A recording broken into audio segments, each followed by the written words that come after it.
వ్యక్తుల షో పాలమూరు రంగారెడ్డి డిండి ప్రాజెక్టులకు వ్యతిరేకంగా జగన్ జలదీక్ష ప్రారంభించారు. మొదటి రోజు పూర్తయిన ఇంకా 2 రోజుల దీక్ష కొనసాగాల్సి ఉంది. అయితే నిన్న సీరియస్ కామెంట్స్ చేశారు. కేసీఆర్ ని హిట్లర్ తో పోల్చారు.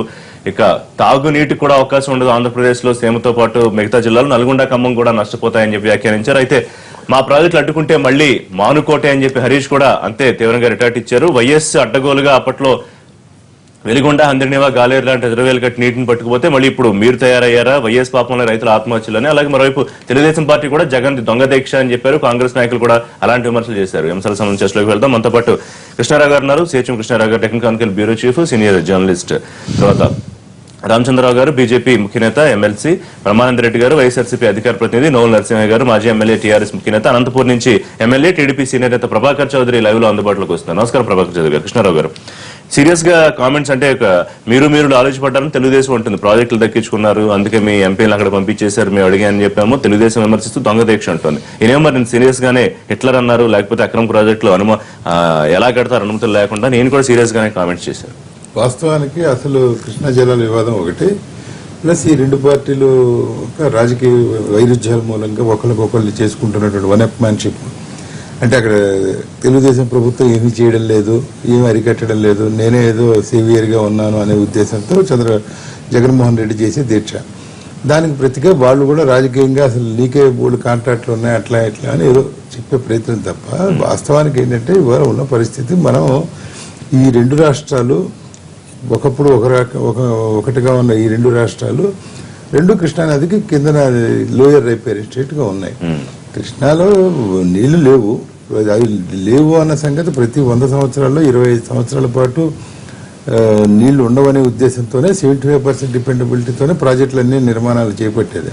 అంటే 25 సంవత్సరాలు రావాల్సినంత నీళ్లు రావు అనేది అందరికీ తెలిసేది. బచావతి ట్రిబ్యునల్ కానీ, బ్రిజేష్ కుమార్ ట్రిబ్యునల్ కానీ అందరికీ తెలిసిన వ్యవహారమే.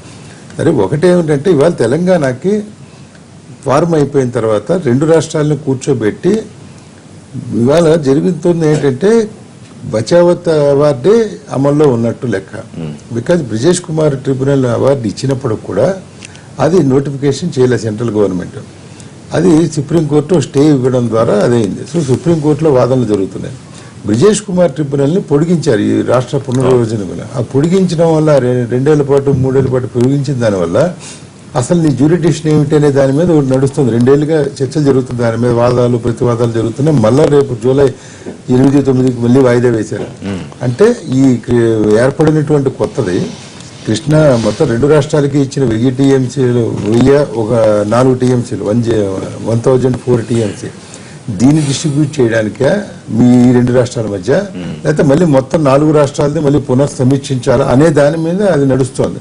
సో అది ఎవరికి తెలియదు. మధ్యలో కేఆర్ఎంబీ అని ఒకటి ఏర్పడింది, కృష్ణా రివర్ మేనేజ్మెంట్ బోర్డు. వాళ్ళు అన్ని ఏర్పడినా కూడా వాళ్ళదేముంది, నువ్వు మేనేజ్ చేసి రెగ్యులేట్ చేయమన్నారు. కానీ ఎలకేషన్లు వ్యవహారం అనేది మళ్ళీ అసలు ఎలకేషన్లు ఏమిటనేది ఎవరికి తెలియదు. ఈ ప్రాజెక్టుకి ఏమిటనేది ఇప్పుడు ఇక్కడేమో కొన్నిటికి ప్రాజెక్ట్ స్పెసిఫిక్ ఇచ్చారు, అక్కడేమో ఎన్ బ్లాక్ ఇచ్చారు కర్ణాటకకి, మహారాష్ట్రకి. సో ఈ వివాదాలన్నీ కూడా central government, tribunal plus supreme court మూడిట్ల మధ్య పెండింగ్లో ఉన్నాయి.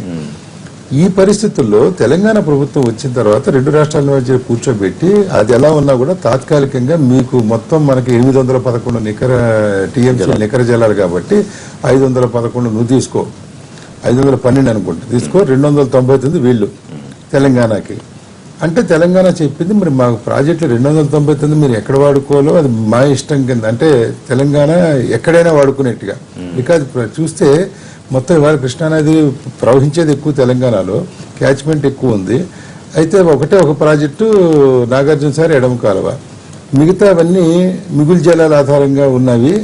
జోరాలు ఒకటి నికర జలాలు, మిగతా ఈ భీమాలు, నెట్టెంబాడు, కాలువ కుర్తులు, ఇప్పుడు కొత్త కట్టేవి ఇవన్నీ కూడా ఇంకా కేటాయింపులు అది కాలేదు ఖచ్చితంగా. సో మేము ఎక్కడైనా వాడుకుంటాం అని కూడా ఆ రోజే చెప్పడం జరిగింది 2015లో కేంద్రంలో మీటింగ్ పెట్టినప్పుడు.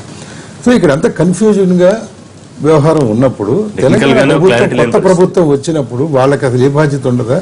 వాళ్ళ డిమాండ్లు ఉన్నాయి. పాలమూరు రంగారెడ్డిది కిరణ్ కుమార్ రెడ్డి గారి టైంలోనే అడ్మినిస్ట్రేటివ్ శాంక్షన్ ఇచ్చారు సర్వే అది జోరాల వెనక నుంచి. ఈయనేమో జోరాల వెనక నుంచి పెద్దగా కుదరదు కాబట్టి శ్రీశైలం వెనక నుంచి తీసుకున్నానికి అది మార్చారు, రీడిజైనింగ్, రీఇంజనీరింగ్ లో. అలాగే దిండి ప్రాజెక్టుకి రాజశేఖర రెడ్డి గారి హయాంలోనే అనుమతి లభించింది, అడ్మినిస్ట్రేటివ్ శాంక్షన్. సరే అవే కదా మేము చేస్తున్నాం, కొత్తవి కావు అని. యాక్చువల్ గా ఆంధ్రప్రదేశ్ ప్రభుత్వం ఇమీడియట్ గా కంప్లైంట్ చేసింది చంద్రబాబు నాయుడు గారి ప్రభుత్వం.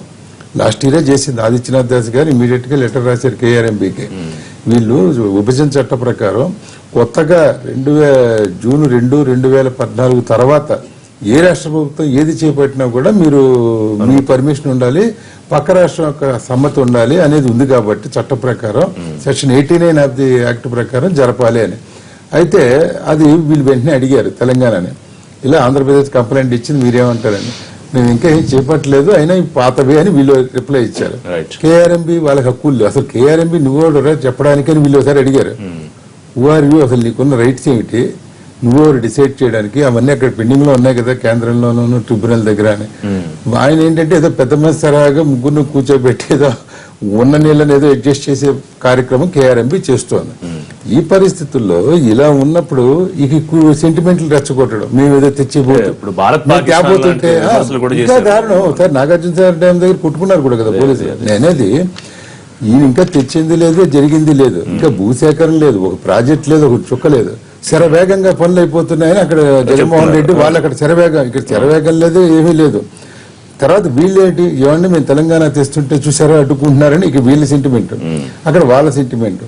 ఇక్కడ మిగిలి జలాల ఆధారంగా శ్రీశైలం మీద ఉన్నటువంటి ప్రెషర్ తగ్గించడానికి ఏం చేయాలంటే మరి ఇద్దరు మరి మంచి ఫ్రెండ్స్ కదా, అదే కదా, చికెన్ బిర్యానీలు మటన్ మంచూరియాలు తిన్నామని అంతా మాట్లాడుకుంటున్నాము, సమస్యలు పరిష్కరించుకుంటామని ఇద్దరు ముఖ్యమంత్రులు అంతగా చెప్పిన వాళ్ళు హాయిగా కూర్చుని పరిష్కరించుకుంటారు. ఇరిగేషన్ మంది టైం ఇవ్వట్లేదు అన్నారు నేను హరీష్ మాట్లాడదాం అంటే ఆయన ఏమంటాడంటే మరి మీరు వెన్ యూఆర్ గోయింగ్ హెడ్ నేనేం చేస్తాను, మేము ఆల్రెడీ కంప్లైంట్ ఇచ్చాం చూద్దాం అది ఇదని అన్నారు. బ్రహ్మానంద రెడ్డి గారు భారత్ పాకిస్తాన్ అయిపోవా అని ఇట్లాంటి కామెంట్స్ చేశారు. కేసీఆర్ హిట్లర్ తో పోల్చారు. అంటే పూర్తిగా ఇప్పుడు టెక్నికాలిటీస్ అన్ని కృష్ణారావు గారు చెప్పారు. సో వాస్తవాన్ని వదిలేసి రాజకీయ విమర్శలు, సరే మీ దీక్ష దొంగ దీక్ష అని అటు టీఆర్ఎస్ కాంగ్రెస్ అన్ని పార్టీలు కూడా దొంగ దీక్షగా తేల్చిపడేస్తున్నాయి. మరి అసలు దొంగ దీక్ష చేయవలసినటువంటి అవసరం జగన్మోహన్ రెడ్డి గారికి లేదు.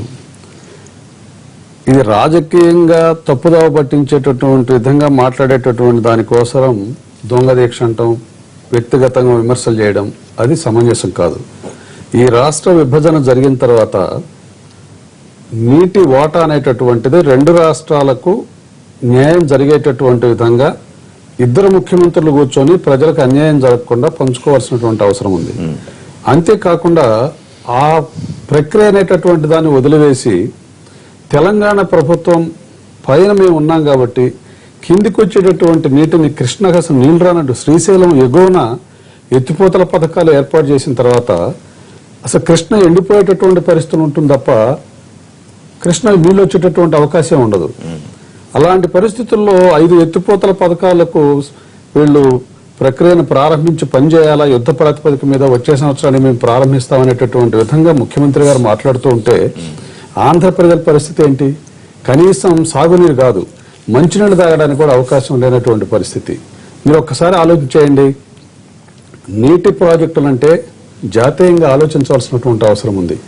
మనకు కూడా పై రాష్ట్రాల నుంచి నీళ్లు వస్తున్నాయి కదా, వీటన్నిటినీ మేము ముందున్నా కాబట్టి పూర్తిగా మేమే వినియోగించుకోవాలి దీని అనేటటువంటి మాట మహారాష్ట్ర వాళ్ళు పైన మనకి కర్ణాటక వాళ్ళు ఆల్మట్టి డ్యామ్ కట్టడం ఇట్లాంటివి చేసేటటువంటి పరిస్థితుల్లో అనేకమైనటువంటి ఆవేదనలకు పోరాటాలు చేసినటువంటి సందర్భాలు ఉన్నాయి.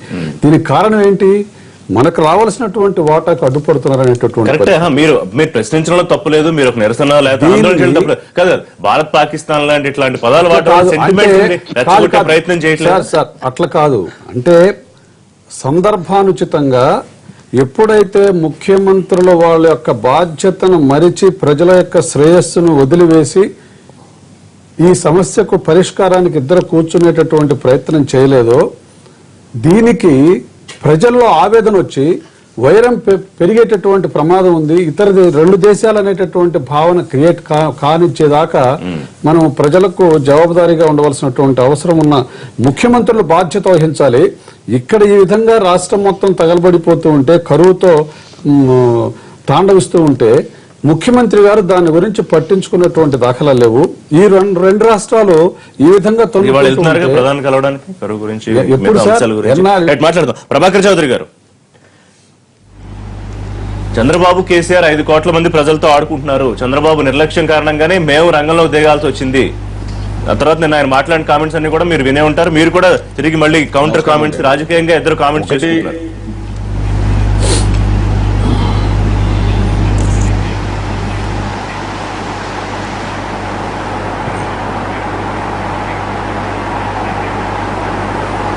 ఒకటి మాత్రం ఆలోచించాలా, ఎందుకంటే 2 సంవత్సరాలు పూర్తయ్యేటువంటి సందర్భంలో ప్రతిపక్ష నేత జగన్మోహన్ రెడ్డి గారిని నేను ఓ రకంగా కనీసం ప్రతిపక్ష నేతగా స్పందించాడని చెప్పి నేను నిజంగా మీ ద్వారా తెలియజేస్తున్నా.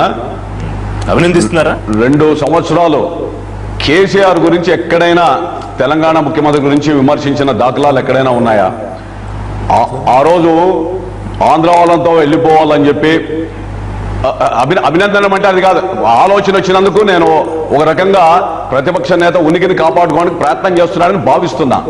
రెండవది, 2 సంవత్సరాలు ఎప్పుడైనా కేసీఆర్ గురించి పరుషిత పదజాలం వాడాడు ఎక్కడైనా?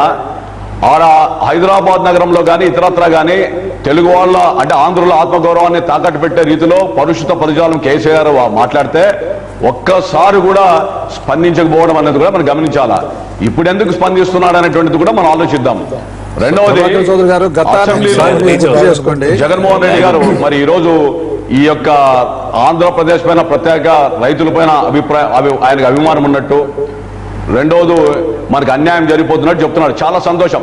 బ్రహ్మానంద రెడ్డి గారు మీరు మాట్లాడేటప్పుడు నేను మాట్లాడలే, బ్రహ్మానంద రెడ్డి గారు మీరు మాట్లాడేటప్పుడు నేను మాట్లాడదు కూడా వినండి. మీరు సాక్షాత్తు అసెంబ్లీలో జగన్మోహన్ రెడ్డి గారు ఒకటి చెప్పారు, పట్టుసీమ అనేటువంటి ప్రాజెక్టు కానీ లేదా ఇతరత్ర పోలవరం విషయంలో కానీ మాట్లాడినటువంటి విషయాన్ని, అదేవిధంగా కేసీఆర్ తెలంగాణ ప్రభుత్వం కోర్టుకు పోయే అవకాశం ఉందని చెప్పి పరోక్షంగా పట్టుసీమను అడ్డుపెట్టడానికి న్యాయపరంగా చిక్కులు ఏర్పడడానికి దోహదపడే రీతిలో శాసనసభలో మాట్లాడినటువంటి విషయాన్ని కూడా మనం గమనించాలా. ఇంకొకటి, మనం నిజంగా మన ఈ రాయలసీమ ఆంధ్ర ప్రాంతాల ప్రాజెక్టుల పట్ల, ఎగువ రాష్ట్రాల్లో కట్టేటువంటి కట్టడాల పట్ల ప్రత్యేక శ్రద్ధ ఉంటే, గతంలో బ్రిజేష్ కుమార్ ట్రిబ్యునల్ అప్పుడు కూడా కృష్ణారావు గారు విశ్లేషణలో ఆయన ఉన్నటువంటి అనుభవాన్ని, వివిధ రకాలుగా ఉన్నటువంటి న్యాయం ఏ విధంగా జరగాలనేటువంటి పద్ధతిలో మాట్లాడాడు, రాజకీయ కోణంలో కాకుండా. అలాంటి ఆలోచన ప్రతిపక్ష నేతకు కూడా రావాలి. ఎందుకంటే ఒక బలహీనమైనటువంటి న్యాయవాదిని పెట్టి ఆ రోజు బ్రిజేష్ కుమార్ ట్రిబ్యునల్ మనకు వ్యతిరేకంగా రావడానికి ప్రయత్నం జరిగింది అనేటువంటిది ఒకటి.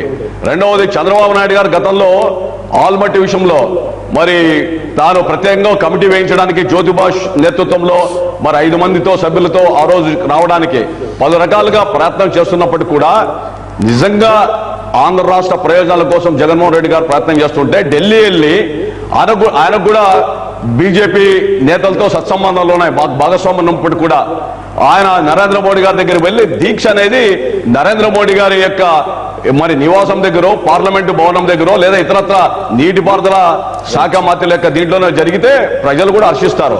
కేవలం అది జల దీక్ష కాదు, అది బల దీక్ష. కర్నూలు జిల్లాలో శాసనసభలంతా పోతూ ఉంటే మీరు ఈ యొక్క నీటి గురించి మాట్లాడకుండా మరి లక్ష్మీపార్వతితో కానీ ఇతరులతో కానీ ఫిరాయింపుల గురించి, ఎమ్మెల్యేల పట్ల మరి ఎందుకు పోతున్నారు, ఫలానా కారణాల వల్ల తెలుగుదేశం పార్టీ ప్రలోభపడితే ఈ విధంగా రాజకీయ ఉపన్యాసాలు కూడా తగునా అని చెప్పి నేను మీ ద్వారా వాళ్ళకి తెలియజేస్తున్నా. నేనేంటంటే ఏదైనా కూడా చర్చ కానీ ఇతరత్ర మరి చేసేటువంటి ఉద్యమాలు కానీ, అది ప్రతిపక్షం కావచ్చు, ఇతరత్ర రాజకీయ పార్టీలు కావచ్చు, ప్రజా సంక్షేమం, ప్రజా ప్రయోజనాల పట్ల మన విశ్వాసాన్ని వ్యక్తపరచాలా, నమ్మకాన్ని కలిగించాలా. ఆలోచనకి మనమంతా కూడా ముందుకు పోతే బాగుంటుందని చెప్పి నా అభిప్రాయం. ఒకటే, బ్రహ్మానంద రెడ్డి గారిని మీ ద్వారా ఒకటి అడుగుతున్నా. నాగిరెడ్డి గారు వైఎస్ఆర్ పార్టీ తెలుగు రైతు అధ్యక్షుడు, అడ్వకేట్, హైకోర్టులో ఒక్క నిమిషం ఇదొక్కటి.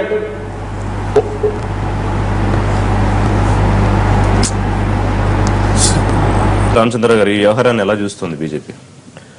ఇప్పుడు వాస్తవానికి బైఫర్కేషన్ చట్టంలోనే డివిజన్ ఏ విధంగా ఉండాలి, ఎట్లుండాలి అనేది కొంత దాంట్లో చేర్పెట్టారు.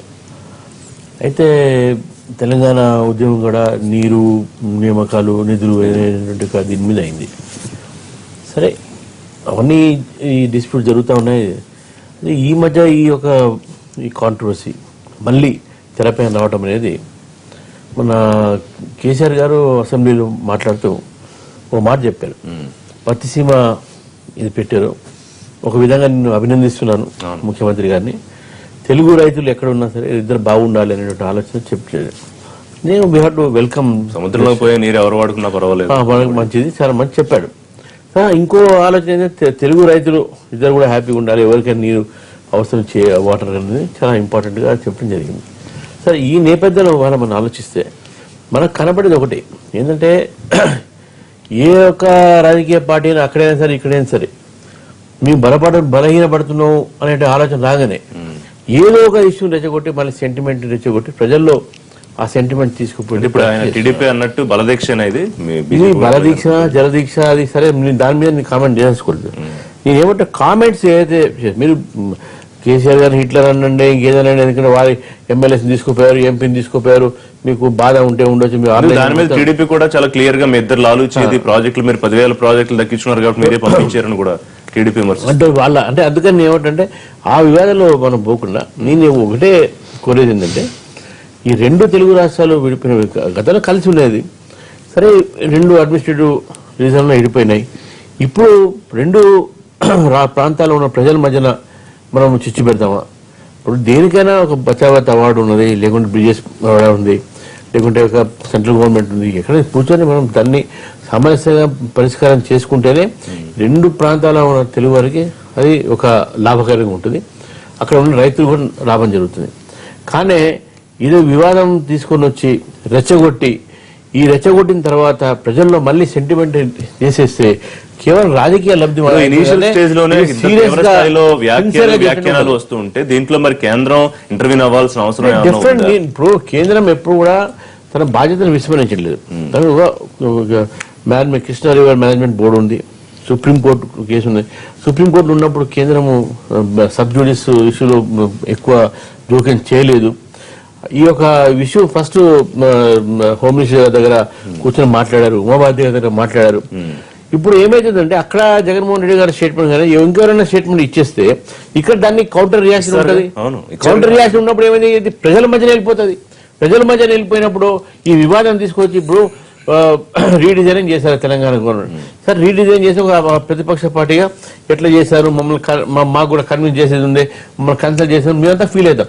డెఫినెట్గా ఒక రాజకీయ పార్టీగా ఆల్ పార్టీ మీటింగ్ పెట్టి చేస్తే బాగుంటుందని చెప్పి మేము మా ఆలోచన పదే చెప్తా ఉన్నాం. ఇది ఇంటర్నల్ గా తెలంగాణలో ఉన్నటువంటి రాజకీయ పార్టీలు ఏ ప్రాజెక్టు తెలంగాణకు మంచిది, ఇప్పుడు ఎవరైనా సరే తెలంగాణ ఉన్న ఏ రాజకీయ పార్టీ అయినా తెలంగాణ ప్రజలకు అన్యాయం చేయాలని కాదు, ఇక్కడ నీరు మాకు రావాలని చెప్పేసి మాట్లాడాల్సిన అవసరం ఉంది. రావాల్సిన బైఫర్కేషన్ చట్టంలో ఏదైతే నీరు రావాలో తెలంగాణ ప్రాంతం రావాల్సి ఉంది. కానీ ఈ యొక్క నీటి విషయాలు తీసుకువచ్చి అంటే పర్మనెంట్ గా ఈ రెండు రాష్ట్రాల మధ్య తగాదని మనం పెంచుకుందామా? ఈ ఆలోచన రాజకీయ పార్టీకి లేకపోతే టెక్నికల్ గా మనం ఎన్ని మాట్లాడినా సరే దానికి సొల్యూషన్ ఉంటుంది.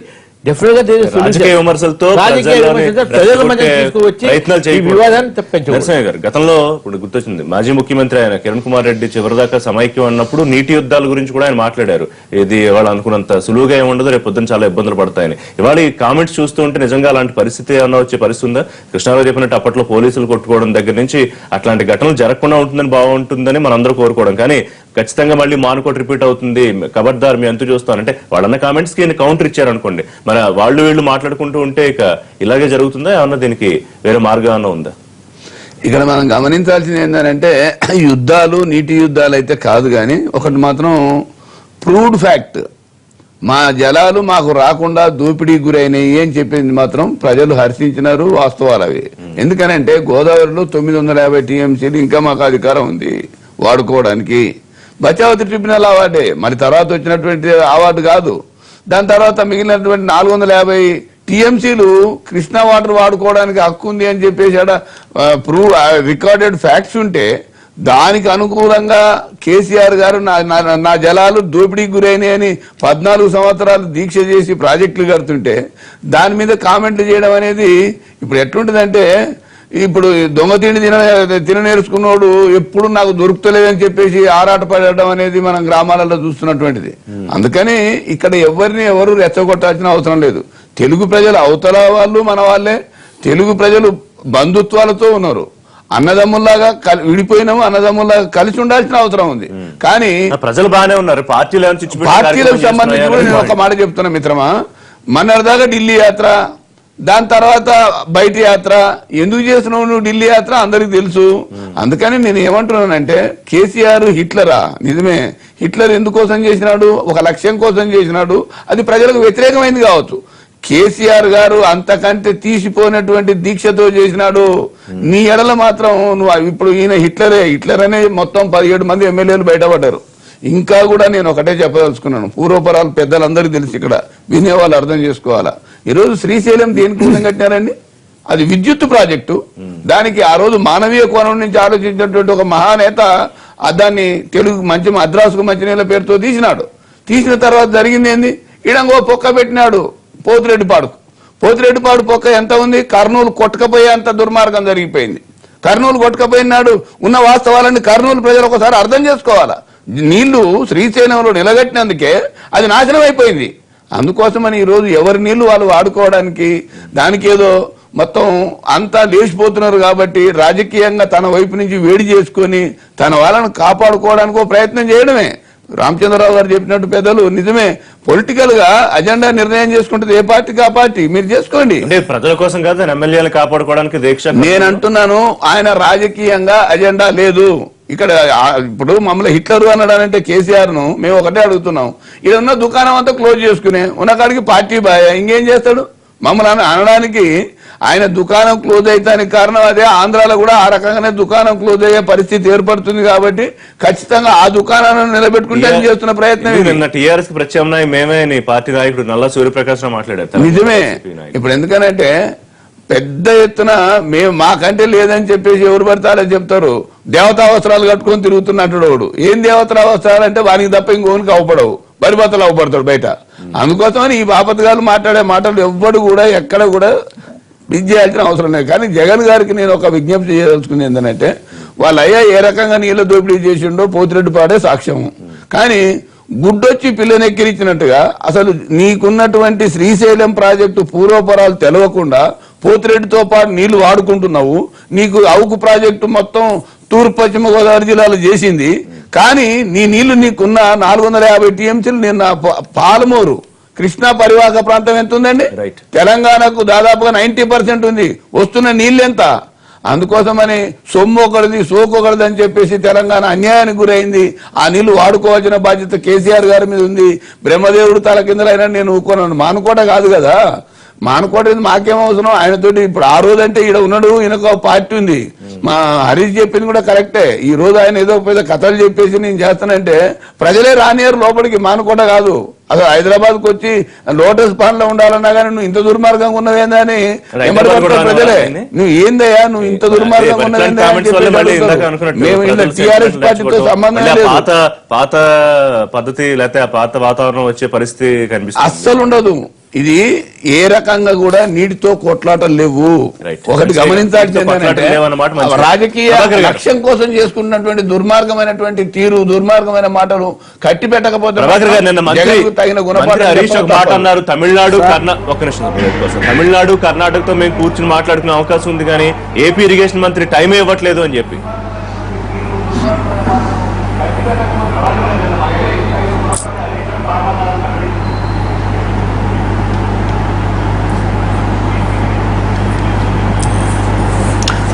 ఏపీ ఇరిగేషన్ మంత్రి హరీష్ రావు, దేవినేని ఉమా చాలా విషయాల మీద గతంలో కూడా మాట్లాడుకున్నారు. తర్వాత అదేంటంటే ఏదైనా చర్చల్లో పాల్గొంటే మరి ఈ రాష్ట్ర ప్రయోజనాలకు దోహదపడే రీతిలో ఉండాలి కాబట్టి రాష్ట్ర ప్రభుత్వం తరఫున మన ఆంధ్రప్రదేశ్ రైతుల ప్రయోజనాల కోసం, రాష్ట్ర ప్రయోజనాల కోసం ఏదైనా అది శ్రేయస్కరంగా ఉంటుందంటే తప్పకుండా రాష్ట్ర ప్రభుత్వం తరఫున మంత్రి స్పందిస్తాడు. ఆయన ఇంకోటి కూడా చెప్పాడు. మరి ఉమా గారు ఒకటి అడుగుతున్నాడు, ఈ రోజు ఏ ప్రాజెక్టు కోసం అయితే జగన్మోహన్ రెడ్డి గారు దీక్ష చేస్తున్నాడో ఆ వైఎస్ఆర్ పార్టీ ఎంపీనే దాని కాంట్రాక్టర్ కదా, దాని మీద సమాధానం ఏంటని కూడా అడిగేదానికి కూడా ఆయన సమాధానం చెప్పాల్సిన బాధ్యత కూడా ఉంది. ఈ విధంగా రాజకీయ పరమైనటువంటి ఆలోచనతో కాకుండా మన నరసింహులు గారు చెప్పినా, మరి కృష్ణారావు గారు చెప్పినా, ఎవరు చెప్పినా కూడా మెజారిటీ ప్రజల అభిప్రాయం ఎప్పుడైనా ప్రతిపక్ష నేతగా సముచితమైన సలహాలు ఇవ్వాలా. ఈరోజు నీటి గురించి మాట్లాడుతున్నాం. రాష్ట్రంలో లక్షలాది ఫామ్ పాండ్స్ అవుతా ఉంటే తన పార్టీ వాళ్ళకి, ప్రజలకి, ప్రతిపక్ష నేతగా ఎప్పుడైనా ఒక సందేశం ఇచ్చాడా, అభ్యర్థించాడా? అయ్యా మీరు కూడా ఫామ్ పాండ్స్ ఇవ్వండి, రేపు వర్షాకాలంలో మరి భూగర్భ జలాలు పెరుగుతాయి. ఈ విధంగా మనం ప్రయోజనంగా ఉంటుంది. అది ఏ ప్రభుత్వం తీసుకున్నా, ఏ పార్టీ తీసుకున్నా మన ప్రజలకు ఉపయోగపడేటువంటిది కాబట్టి సమిష్టిగా కృషి చేద్దామనేటువంటి భావన ఇచ్చి మంచి పేరు ఆ వైఎస్ఆర్ పార్టీ కార్యకర్తలుగా, నాయకులుగా తీసుకోవడంలో తప్పేం లేదు. దానికి ఎందుకు ప్రయత్నం చేయడు? అదేవిధంగా పట్టుసీమ ప్రాజెక్టు, రాయలసీమకు నీళ్ళు వస్తే దాని గురించి ఎప్పుడు మాట్లాడలే. గతంలో బాబ్లీ ప్రాజెక్టు మీద చంద్రబాబు నాయుడు గారు పోరాటం చేస్తే ఆ రోజు దాని గురించి మాట్లాడలే. అంటే ఇది 2 నాలుకల ధోరణితో వివరించేది కరెక్ట్ కాదు. తన రైతు నాయకుడు నాగిరెడ్డి అనంతపురం వస్తాడు, వెస్ట్ గోదావరి, ఈస్ట్ గోదావరి ప్రజలకు నీళ్ళు ఇచ్చే పట్టుసీమ కడుతున్నాను అంటున్నారు. అక్కడ పోయిన తర్వాత రాయలసీమకి నీళ్లు తీసుకుపోతున్నాం. అంటే కేవలం రాజకీయంగా ప్రయోజనం ఏమైనా ఒనగూరుతుందా? రాష్ట్ర ఆంధ్రప్రదేశ్ ప్రభుత్వాన్ని ఇబ్బంది పాలు పెట్టి అబాస్ పాలు చేస్తే నేనేమైనా కూర్చోగలనా అనేటువంటి ఆలోచన ఇది మంచిది కాదు. ప్రతిపక్ష నేతగా ప్రజలు అవకాశం ఇచ్చారు, దాన్ని ఆయన వినియోగించుకొని ప్రజలకు చేరువై ప్రజా ప్రయోజనార్థం పరిశ్రమిస్తే తప్పకుండా ప్రజలు హర్షిస్తారు, భవిష్యత్తు ఉంటుంది. అది ఆలోచించాల్సిన బాధ్యత జగన్మోహన్ రెడ్డి గారికి ఉంది. థ్యాంక్ యూ ప్రభాకర్ చౌదరి గారు లైవ్ లో అందుబాటులోకి వచ్చినందుకు. రైట్, బ్రహ్మానంద్ గారు మొత్తం రాజకీయ దీక్ష అని చెప్పి అందరూ ఒక కన్క్లూజన్ చేశారు. అలాగే వైఎస్ పాపం వల్లే వాళ్ళు తెలంగాణ రైతుల ఆత్మహత్యలు అనే పాయింట్ కూడా నేను రైజ్ చేశారు మంత్రి, మర్చిపోయాను. సార్, ప్రతిపక్ష పాత్ర పోషించడం అనేటటువంటిది జగన్మోహన్ రెడ్డికి చేతగా లేదు. అసెంబ్లీలో కూడా ఎప్పుడు ప్రజా సమస్యల మీద మాట్లాడలేదు. ఇప్పుడు చేస్తున్నటువంటి కూడా రాజకీయ దీక్ష అనేటటువంటి విధంగాను ఆయనకి ఒక ప్రతినిధిగా మాట్లాడేటటువంటి లక్షణాలు కూడా లేవనేటటువంటి విధంగా మరి ప్రభాకర్ చౌదరి గారు మాట్లాడుతున్నారు. ప్రభాకర్ చౌదరి గారు, మీరు చెప్పినటువంటి సమాధానంలో ఆంధ్ర రాష్ట్రానికి కావలసినటువంటి వాటా కోసం మేము పోరాటం చేస్తున్నాము, దానికి సంబంధించి హరీష్ రావు గారు మంత్రి గారిని కూర్చోబెట్టి మాట్లాడాలంటే దానికి మేము సిద్ధంగా ఉన్నాము అని చెప్పడం అనేటటువంటి దాటవేసి జగన్మోహన్ రెడ్డి గారిని విమర్శించేటటువంటి దానికి ప్రయత్నం చేస్తున్నారు తప్ప ఈ రాష్ట్ర ప్రజల యొక్క హక్కులను కాపాడేటటువంటి దానికి మీరు మాట్లాడడంలా. తర్వాత జగన్మోహన్ రెడ్డి గారు గతంలో ఎప్పుడు కూడా నీటికి సంబంధించి, రైతుకు సంబంధించి ఢిల్లీని డిమాండ్ చేసినటువంటి పరిస్థితులు లేవు అని అబద్ధం చెప్తున్నారు. మీరు గతాన్ని గుర్తు చేసుకోండి. బ్రిజేష్ కుమార్ కమిషన్ వచ్చినప్పుడు 26 మంది ఎమ్మెల్యేలతో ధర్నా చేయడం జరిగింది, కేంద్ర ప్రభుత్వం డిమాండ్ చేయడం జరిగింది. అంతేకాదు 2 సార్లు ఢిల్లీ పోయి నిరాహార దీక్షలు చేసి ఆంధ్ర రాష్ట్రానికి కావాల్సినటువంటి క్లారిటీ ఇచ్చేస్తే ఆయన అడిగిన ప్రశ్నకి 10,000 కోట్ల కాంట్రాక్టులు మీరు ఎంపీ పొంగులేటికి ఇప్పించారు, మీరే పార్టీ అంటే కాంట్రాక్ట్ అంటే నామినేట్ చేసినటువంటిది కాదు కదా. కాంట్రాక్టర్స్ అంటే టెండర్లు వచ్చినటువంటివి. ఈ రాష్ట్రంలో ఉన్నటువంటి ప్రజా ప్రతినిధులుగా ఉన్నటువంటి వారు టెండర్లలో వాళ్ళకు వర్కులు వస్తే వాటిని ఆ ప్రతినిధిని ఇచ్చినట్ల. అయితే చంద్రబాబు నాయుడు గారు ఆంధ్ర రాష్ట్రంలో జరిగేటటువంటి అనేక వందల వేల కోట్ల రూపాయలకు సంబంధించినటువంటి దానిలో తెలుగుదేశానికి సంబంధించినటువంటి ప్రతినిధులు వాళ్ళు చేజిక్కించుకొని చేస్తూ ఉన్నారు. ఇవన్నీ మరి మేము దాన్ని ఖండిస్తూ వచ్చాం. ఉద్దేశపూర్వకంగా దోపిడీ చేసేటటువంటి దానికి చంద్రబాబు నాయుడు గారు చేస్తున్నారా? ముఖ్యమంత్రిగా ప్రజల పక్షాన బాధ్యతను మరిచారు కాబట్టి ప్రజల పక్షాన ప్రతిపక్ష నాయకుడిగా ప్రజలకు అండదండలుగా ఉండి ప్రజలకు జరిగేటటువంటి అన్యాయాన్ని అరికెట్టేటటువంటి దానికి పోరాటం చేస్తూ ఉంటే ఇది రాజకీయ పోరాటం అంటున్నారు. అంతేకాదు ఎమ్మెల్యేలు పోతున్నారు అని అంటున్నారు. ఒక్కసారి మీరు ఆలోచన చేయండి ప్రభాకర్ చౌదరి గారు, మీకు ధైర్యం ఉంటే మీరు కొనుగోలు అవసరం లేకపోయినా కొనుగోలు చేసినటువంటి ఎమ్మెల్యేల చేత రాజీనామా చేయించి ప్రజా తీర్పుకు రండి ఛాలెంజ్ చేస్తున్నాం. ఎక్కడైనా ప్రజా తీర్పులో గనక ప్రజల మమ్మల్ని వెనక పంపివేస్తే మీరు చెప్పినట్లుగా స్వార్థపూరిత తప్ప ప్రజల గురించి మరిచిపోయి రాజకీయ పార్టీని వ్యాపార సంస్థగా మార్చివేసి ప్రజల యొక్క జీవితాలు చెలగాటం ఆడుతున్నటువంటి మీరు జగన్మోహన్ రెడ్డి గారి యొక్క దీక్షను విమర్శించేటటువంటి అర్హత లేదు. అంతేకాదు మాట్లాడాలి కదా. రైట్, కృష్ణారావు గారు, ఇవాళ ముఖ్యమంత్రి ప్రధాని దగ్గరికి వెళ్తున్నారు. సరే, కరువు సంబంధించి మిగతా ముఖ్యమంత్రులు కాదు సార్, ఇవాళ ఈయన వెళ్తున్నారు. తర్వాత ముఖ్యంగా ప్రత్యేక హోదా ఆయన ఇక్కడ లేని సందర్భంలో చాలా జరిగాయి. ప్రత్యేక హోదాకు సంబంధించి దాదాపుగా ఆయన వచ్చి ఏమని చెప్పాడు, మరి పోరాడతాం, ఖచ్చితంగా ప్రత్యేక హోదా వదిలే ప్రసక్తే లేదని నిన్న కేంద్ర మంత్రులు, ఎంపీలు, పార్టీ నాయకులతో ఆయన మరోసారి స్పష్టం చేశారని చెప్పి మనకి ఇవాళ పత్రికలో వచ్చిన వార్తలు. ఈ మధ్య ఆంధ్రజ్యోతిలో తరచుగా కొన్ని కథనాలు వచ్చాయి. దాన్ని మరి పత్రికలో వచ్చిన కథనాల మీద విశ్లేషణ కాబట్టి నేను గతంలో కూడా ఒకసారి ప్రధానమంత్రి గారిని కలిశాను, చంద్రబాబు నాయుడు గారు చెప్పారు. నేను చాలాసార్లు కలిశాను. ఒకసారి నేరుగా అడిగాను, మీరేమైనా నా మనసులో ఏవైనా పెట్టుకునేవైనా నా మీద ఏమైనా సాధిస్తున్నారా? అప్పుడు ఏదో గుజరాత్ అల్లర్లప్పుడు ఐ డిమాండెడ్ యువర్ రిజిగ్నేషన్, అదేనా అంటే అదేం లేదు అని ఆయన అన్నాడని. అదేనా ఉంటే చెప్పండి. నేనే అప్పుడు అప్పట్లో పరిస్థితులు బట్టి అట్లా పరిస్థితులు బట్టి మాట్లాడా. ఇప్పుడు మనం ఒకటే, నేనే నీకు పోటీ వచ్చేది లేదు, మీకు మాకు పోటీ కాదు, బట్ రాష్ట్రం ముఖ్యం అట్లా ఇట్లా అని చెప్పాను. అంటే ఆయన చంద్రబాబు నాయుడు గారు ఆవేదన చూసి మంత్రులందరూ కూడా చాలా బాధపడ్డారని, మనస్తాపం చెందారని కూడా పత్రికలో అదే వచ్చింది. ఈ నేపథ్యంలో ఇప్పుడు వెళ్ళి ఇద్దరు కూర్చున్న తర్వాత, ఇప్పుడు ఇద్దరు కూర్చున్న దానికి రెండు రకాలు ఇందులో. ఒకటి, ఆయన ముఖ్యమంత్రులందరినీ కరువు మీద విడివిడిగా పిలుస్తున్నాడు, 1 hour అదే టైం ఇస్తున్నాడు, మళ్ళీ ట్విట్టర్లో పెడుతున్నాడు ఇలా వచ్చారు, ఆయన ఇచ్చేసారు వచ్చేసారు అని. ఇప్పుడు అఫిషియల్ మీటింగ్ అది అయిపోయి ఇప్పుడు కరువు మీద, లేకపోతే కరువుది అయిపోయిన తర్వాత మళ్ళీ ఈయన విడిగా అడిగారు. అదే ముందు అసలు మనకు తెలియదు కదా, పవర్ పాయింట్ ప్రెజెంటేషన్ కూడా సిద్ధం చేసుకుని వెళ్తున్నారు. మనం సిద్ధం చేస్తున్నారు, అసలు ఆయన సిద్ధంగా ఉండాలి కదా మోడీ గారు. మనం సరే మనం మొత్తం సరంజామా అంతా పట్టుకెళ్తాం, మనం అవతల మనం ఇంకో ఇంటికి వెళ్ళినప్పుడు మనం పట్టుకెళ్ళినట్టు మన ఎజెండా ప్రకారం అవుతుంది, అది అక్కడ ఏమవుతుందో తెలియదు. ఈ మీటింగ్ అయిన తర్వాత మళ్ళీ నాకు ఏమన్నా ఇంకో వేరే సబ్జెక్ట్ ఉందో, గంట సేపు మీతో మాట్లాడాలని అంటే మరి ఆయన ఇస్తాడా? ఇద్దరు కూర్చున్నా సరే ఏం నాయుడు గారు చెప్పండి అంటే, అప్పుడు బహుశా ఇప్పుడు జరిగిన మీటింగ్లన్నీ ఏంటంటే మామూలుగా ఒక ఈ అందరితో ఉన్నప్పుడు అవుతుంది, తర్వాత వాళ్ళిద్దరే కూర్చుంటారు. ఆ ఇద్దరు దగ్గర సంభాషణ అనేది ఇగో అప్పుడప్పుడు 5 నెలలకు 6 నెలలకు అలా బయటపడాలి. మన చంద్రబాబు నాయుడు గారు బయట పెట్టినట్టుగా బయటపడితే మనకు తెలుస్తుంది. సో వాళ్ళిద్దరూ కూర్చున్నప్పుడు ప్రత్యేక హోదా, ఈ కృష్ణా జలాలు అన్ని ఉన్నాయి, నివేదికలన్నీ సిద్ధం చేసుకెళ్తారు. అసలు పాయింట్ వదిలేసి ఇప్పుడు దానికి రిలేటెడ్ ఎపెక్స్ కౌన్సిల్ మీటింగ్ పిలవమని ఏపీ కేబినెట్ రెజల్యూషన్ పాస్ చేసింది కదా. అందుకనే కదా దేవినేని ఉమామహేశ్వరరావు గారు, హరీష్ రావు గారిని రాను, ఇంకా ఎపెక్స్ కౌన్సిల్ అడిగిన తర్వాత అక్కడ కూర్చున్న తర్వాత మనం చూద్దాం. అదేమో ముఖ్యమంత్రుల మధ్య మీటింగ్, అది ఇద్దరు ముఖ్యమంత్రులు ఉమాభారతి గారితో. సో అదేమవుతుంది, ఇప్పుడు ఆయన ఉమాభారతి గారిని కూడా కలుస్తారట, ఆవిడ ఒప్పుకోవాలి. ఆవిడ ఒప్పుకుని మళ్ళీ చంద్రశేఖర్ గారికి ఫోన్ చేయాలి. ఆయన నేను నా ఇష్టం లేదు ఇప్పుడు నేను ఇప్పుడు కుదరదనంటే ఏం చేస్తారు? ఇప్పుడు అది ఉన్నదే 3 సభ్యులతో కమిటీ, అది ఇవన్నీ చాలా వివాదాలే చాలా ఉన్నాయి. సిపిఐ నారాయణ గారు చెప్పినట్టుగా నువ్వు ఇవాళ పట్టుకురా, వచ్చేప్పుడు ఢిల్లీ నుండి విమానం దిగ్గాను ప్రత్యేక హోదా కాగితమైనా పట్టురా, లేకపోతే నువ్వు కాగితం ఇచ్చే రెసిగ్నేషన్ అని. అంత సింపుల్ గా వ్యవహారాలు ఉండవు. ఈ సంప్రదింపుల ద్వారానే పరస్పరం ఇందా నుంచి బీజేపీ ఆయన చెప్పినట్టుగా సంప్రదింపులు, చర్చలు, వ్యవహారాలు దాంట్లో భాగం ఇది. బట్ అది అంతరంగం అయితే కేంద్రంది కానీ, మంత్రులది కానీ, పార్టీది కానీ, మన సిద్ధార్థనాథ్ సింగ్ చెప్పినట్టుగా చూస్తే వాళ్ళు ఏమీ ఇచ్చేయట్లేరు, ఊరే ప్యాకేజ్ తప్ప స్టేటస్ అనేది. ప్రత్యేక రాష్ట్రం అన్నారు, దానికి డెఫినేషన్ చెప్పాలి. ప్రత్యేక రాష్ట్రంగా ప్రత్యేక డెఫినేషన్ లేదు, ప్రత్యేక హోదా ఉంటుంది, ప్రత్యేక రాష్ట్రం ఎండ్రాడమా ముఖ్యమంత్రి గారు, లేకపోతే 30 సార్లు 23 సార్లు, లేకపోతే ఈసారి ఏమన్నా కొంత క్లారిటీతో ఆయన వెనక్కి వచ్చే అవకాశాన్ని బీజేపీ అనిస్తుంది. మనకు ప్రచార సాధన తెలిసేది అంటే ఆంధ్రప్రదేశ్ ముఖ్యమంత్రి గారు 2 పాయింట్ల మీద, ఒకటో కరువు విషయం మీద, ఇంకోటో స్పెషల్ స్టేటస్ మీద పోతున్నారని చెప్పి తెలుసు.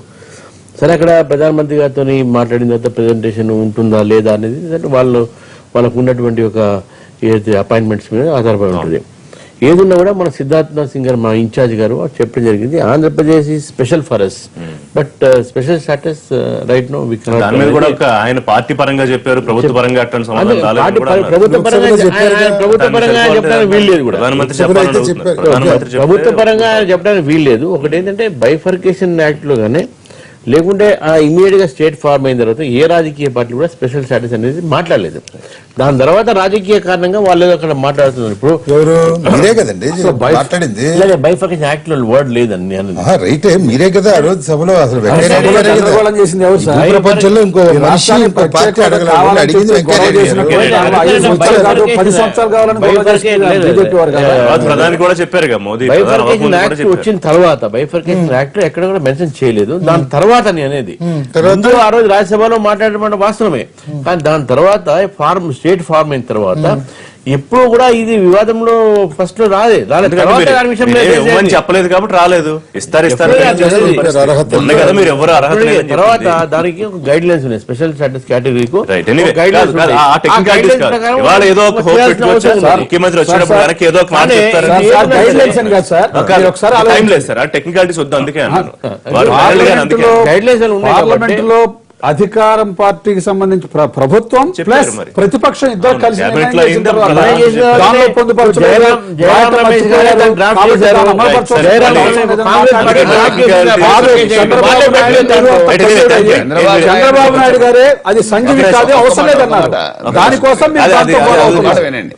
ఇప్పుడు చంద్రబాబు నాయుడు గారు సరే ఈ రోజు ప్రధానమంత్రిని కలిసడానికి ఒక అజెండా ఉంది, కలవడం కోసం అవసరం కూడా, ఎందుకంటే కేంద్రం రాష్ట్ర సంబంధాలు కలిగి ఉండాలి. అదే సందర్భంగా రాష్ట్రం ఏర్పడిన తర్వాత కావలసినటువంటి ఫైనాన్షియల్ డెఫిసిట్ అంతా కూడా పూడ్చాల్సింది కేంద్ర ప్రభుత్వం. Yes. ఆ విషయంలో ముందుకు రావాల్సినటువంటి అవసరం ఉంది. ఇన్నిసార్లు కలిసిన అన్నిసార్లు కాదు, సమస్య పరిష్కారానికి ఖచ్చితంగా చూద్దాం మరి ఇవాళ అన్ని నివేదికలన్నీ తీసుకెళ్తున్నారు, ఏమవుతుందో దానికి తెలిసే న్యాయం అవకాశం ఉంది. థ్యాంక్ యూ వెరీ మచ్ అండి లైవ్ షోలో పార్టిసిపేట్ చేసినందుకు. ఇది వాళ్ళ లైవ్ షో. మరిన్ని లైవ్ అండ్ పొలిటికల్ అప్డేట్స్ కోసం చూస్తూనే ఉండండి ఎన్టీవీ.